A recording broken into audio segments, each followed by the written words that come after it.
Sagada na to. Kung pagod ka na sa init, sa traffic, sa paulit-ulit na routine, and gusto mo naman ma-experience ulit ang nature feels, then ito na yung sign mo. Sagada is calling you. At hindi lang ito basta bakasyon ha.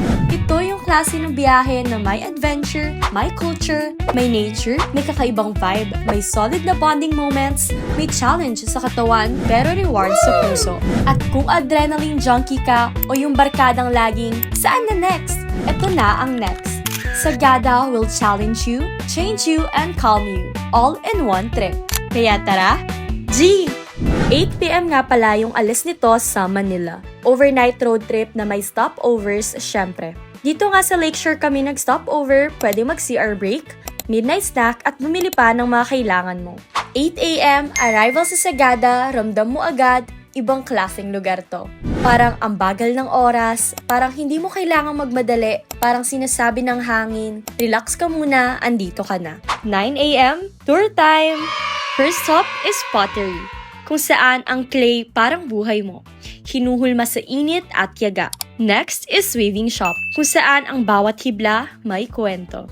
Third stop, Echo Valley at Hanging Coffins, kung saan pwede kang sumigaw, humugot at humanga. Then, St. Mary's Church and Cemetery. Tahimik, solemn, sacred at sobrang ganda. Unang araw pa lang, culture overload na agad. Hindi lang ito tour, ito'y pagdama sa kwento ng mga tao at lugar.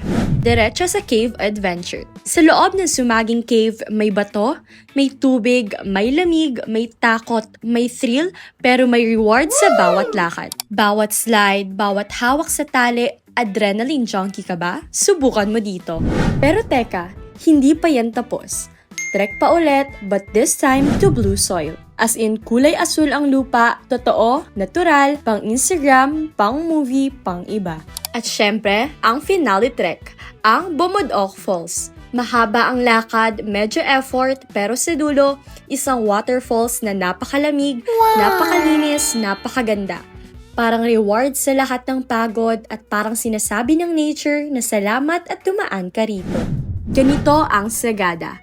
Tahimik pero hindi boring. Adventure pero may puso. Simple pero sobrang lalim.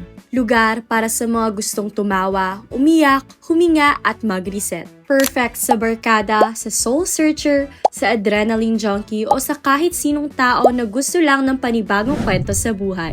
Kaya kung gusto mo ng biyahe na may sense, may saya, may substance at sulit, book mo na yan with Van Trippers Travel and Tours. Kami na bahala sa logistics, ikaw na lang ang bahala sa memories. Kita-kits sa Sagada!